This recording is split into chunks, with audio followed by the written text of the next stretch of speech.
Hello everyone, कैसे हैं आप सभी लोग। Welcome to economic explain. मेरा नाम है सूरज चौधरी। आज के सेशन में हम लोग बहुत ही इंपॉर्टेंट टॉपिक डिस्कस करने वाले हैं जिसका नाम है इंडिया एंड मालदीव कंट्रोवर्सी। आप लोग जानते ही हैं एक चीज़ बहुत ज़्यादा ट्रेंड हो रही है, वो है बॉयकॉट मालदीव। अब ये टॉपिक बहुत इंपॉर्टेंट हो जाता है। अब इस पूरी कहानी को समझने से पहले हम थोड़ा सा आपके बारे में आपको बता दें कि इस पूरे सेशन के अंदर हम लोग करने क्या वाले हैं। तो सबसे पहले हम लोग मालदीव के बारे में जानेंगे, जैसे कि मालदीव की जो बेसिक फैक्ट्स के अलावा वहाँ की इकोनॉमी कैसी है और इकोनॉमी में टूरिज्म सेक्टर का अपना क्या रोल है। इसके बाद में हम लोग देखेंगे कि कंट्रोवर्सी क्या है, क्यों हुई, और उसके जो बाद में कॉन्सिक्वेंस है वो कॉन्सिक्वेंस क्या निकल करके आते हैं।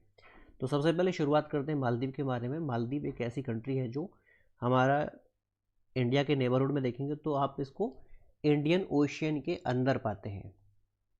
इंडियन ओशियन के अंदर एक कंट्री है और यहीं पर जब आप इसको देख ही रहे हैं तो साथ साथ लक्षद्वीप को भी देख लीजिए। लक्षद्वीप भी हमारा यूनियन टेरिटरी है, जो कि आप देखेंगे ये भी इंडियन ओशियन के अंदर आ जाता है।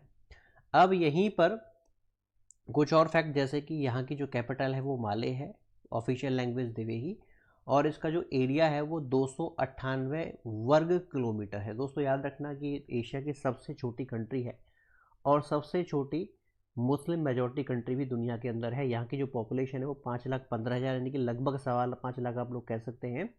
और यहाँ पर 98% मुस्लिम है। और याद रखना, दोबारा से रिपीट करता हूँ कि दुनिया की सबसे छोटी मुस्लिम मेजॉरिटी कंट्री है तो वो मालदीव ही हो जाती है। अगर इसका एरिया आप देख रहे हैं तो 298 जो वर्ग किलोमीटर मैं आपको बता रहा हूँ, ये सिर्फ लैंड एरिया की बात कर रहा हूँ, क्योंकि आप देखेंगे ये एक आर्कीपेलेजिक स्टेट है, यानी कि अगर आप इसको मैं समझाऊँ तो ये एक आइलैंड स्टेट है, यानी कि बहुत सारे आइलैंड को मिला करके ये देश बन जाता है। तो ऐसे में याद रखना, ये जो एरिया है आइलैंड्स का एरिया है। बाकी अगर आप इसकी जो टेरिटरी अगर वैसे देखेंगे, मतलब एक एरिया से एक आइलैंड से दूसरे आइलैंड के बीच में जो गैप है उसको भी मिलाएंगे तो फिर ये 90,000 वर्ग किलोमीटर के आसपास पहुंच जाती है, जो टोटल टेरिटरी की हम लोग बात करते हैं। ठीक है, अब यहाँ पर समझ लीजिए ये जो पूरी कंट्री है, 5.25 लाख लोग जो लोग हैं, ये इनकी जो टोटल जीडीपी है वो जीडीपी बनकर के आती है $6.97 बिलियन। यानी कि अगर मैं इसकी पर कैपिटा इनकम की बात करूँ तो पर कैपिटा इनकम लगभग $17,500 बन जाती है।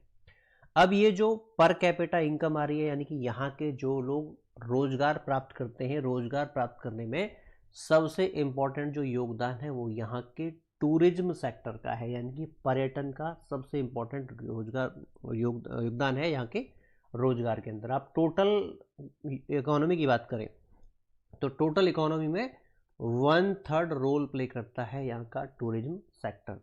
अगर मैं थोड़ा डेटा की तरफ लेकर के जाऊँ तो बता दूँ मैं आपको कि 25,000 लोग जो हैं वो डायरेक्ट रोजगार प्राप्त करते हैं टूरिज्म डिपार्टमेंट से। यानी कि अगर यहाँ की टूरिज्म इंडस्ट्री की जो टूरिज्म मिनिस्ट्री है उसकी बात करें तो वो लोग कहते हैं कि भाई देखो, 18 लाख लोग ऐसे हैं जिन्होंने सन 2023 में यहाँ पर टूरिस्ट के तौर पर आए थे। 2022 में संख्या 15 लाख हुआ करती है, यानी कि 13% का जो ग्रोथ देखने को मिलता है।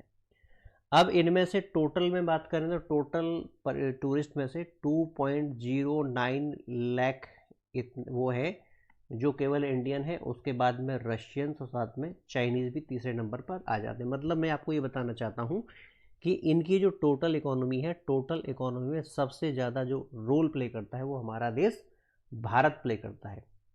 तो ये हो गया भारत और ये हो गया मालदीव। इसके अलावा आप एक चीज़ ध्यान रखिएगा, मालदीव की सिक्योरिटी हो, प्रॉस्पेरिटी हो, या फिर मालदीव को सपोर्ट करने की बात हो, इंडिया ने जहाँ जहाँ पर उसको आवश्यकता पड़ी है वहाँ वहाँ पर सपोर्ट किया है।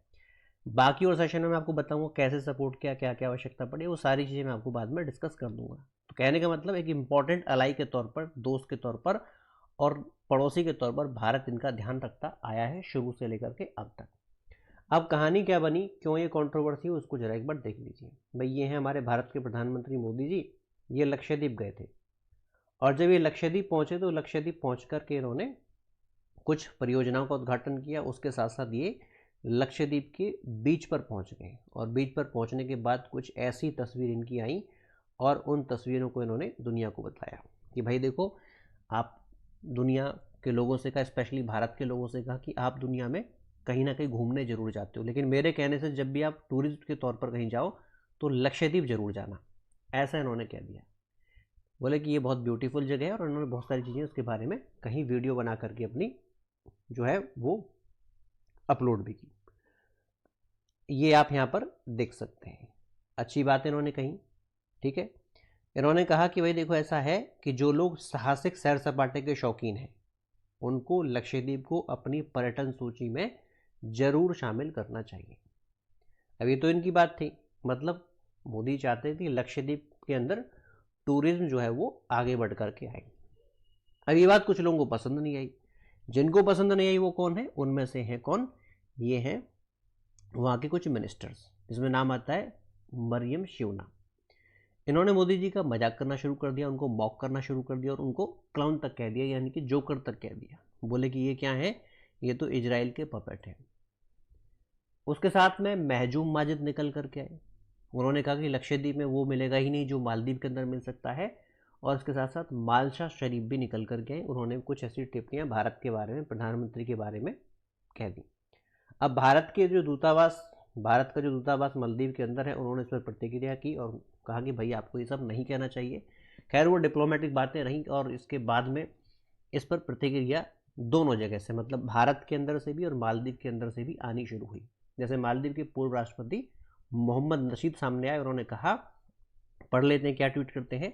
What appalling language by Maldives government official towards the leader of a key ally. मतलब एक ऐसे देश के नेता के साथ के बारे में ऐसे गंदे शब्दों का इस्तेमाल, वही मालदीव के गवर्नमेंट ऑफिशियल, इन्होंने यहाँ पर उनको टैग भी किया है, शिवना।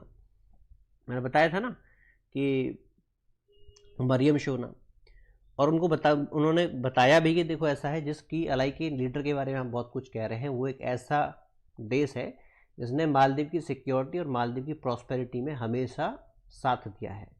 और उसके बाद पूर्व राष्ट्रपति ने वर्तमान राष्ट्रपति को भी टैग किया और टैग करके कहा कि आपकी सरकार को, यानी कि हमारी जो सरकार है मालदीव की सरकार, उसको ऐसे मामलों में दूरी बनाए रखनी चाहिए। Must distance itself from these comments and give clear assurance to India, कि भारत को क्लियर अश्योरेंस दो कि ऐसी हमारी ऑफिशियल तौर पर सरकार की पॉलिसी नहीं है। बाद में पूर्व राष्ट्रपति मोहम्मद सोलेह निकल करके आए, पूर्व विदेश मंत्री अब्दुल्ला शाहिद भी निकल करके आए और उन्होंने भी इस पर अपनी प्रतिक्रिया है जो व्यक्त कर दी। इसके बाद में मालदीव की जो विदेश मंत्रालय है उसको बाहर आना पड़ा और उनके जो स्पोक्स पर्सन है उन्होंने कहा कि भाई देखो ऐसा है कि मालदीव की सरकार विदेशी नेताओं और उसके कुछ शीर्ष स्तरीय लोगों के खिलाफ की गई अभद्र टिप्पणियों के बारे में जानती है, मतलब हमें इसके बारे में पूरी नॉलेज है। और कहते हैं कि ये जो टिप्पणियां आप लोग सुन रहे हैं, जिनके बारे में हम भी जानते हैं कि ये व्यक्तिगत स्तर की हैं, मतलब हमारा ऑफिशियली कुछ लेना देना नहीं है, ये तो भाई हमारे मंत्रियों ने जो कहना था अपने व्यक्तिगत तौर पर कह दिया है।